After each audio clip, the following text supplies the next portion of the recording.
Hello అండి. అందరికీ నమస్కారం. నేను మీ సరోజినినండి. ఇది ఏడుకొండలవాడి వ్రతం పూజ అండి. ఈ వ్రతం పూజ ఇంత బాగా చేసుకున్నందుకు ఈ ఈ ఈ వీడియో చూస్తే మాత్రం నాకైతే ఎంతో సంతోషం అనిపిస్తదండి. స్వామివారికి ఇలా చక్కగా ఈ విరజాజి పూలతో అలంకరించుకున్నా అండి స్వామివారిని. చిన్న ఫోటో ఉండేదండి నాది. ఆ చిన్న ఫోటోతో ఇలా చేసుకున్నా అండి. చాలా బావుంటదండి ఈ వీడియో మాత్రం.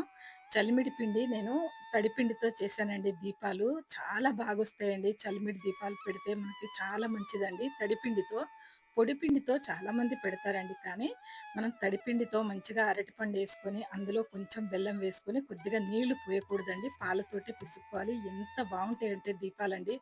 ఎంత అందంగా ఉన్నాయో చూడండి. ఆ ఎరుపు ఒత్తులు, నెయ్యి వేసి వెలిగించానండి. స్వామివారికి మాత్రం చలిమిడి, కొంచెం వడపప్పు, బెల్లము, నువ్వుల ఉండలు ఏడండి. మనకి నల్ల నువ్వులతో చేయాలండి. ఉంటే మాత్రం, లేకుండా ఉంటే పర్వాలేదండి. కానీ ఈ ప్రసాదాలు స్వామివారికి ఉండేలా మాత్రం చూసుకోండి. ప్రత్యేకంగా ఈ ప్రసాదాలేనండి.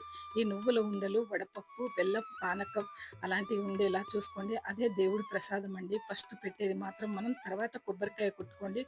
వ్రతం చేసిన తర్వాత ప్రతి ఒక్కరూ కొబ్బరికాయ కొడతారండి. తాంబూలం ఇచ్చుకొని మంచి పంచహారతి ఇచ్చుకుంటే చాలా మంచిదండి. వీడియో నచ్చితే లైక్ చేయండి, షేర్ చేయండి, కామెంట్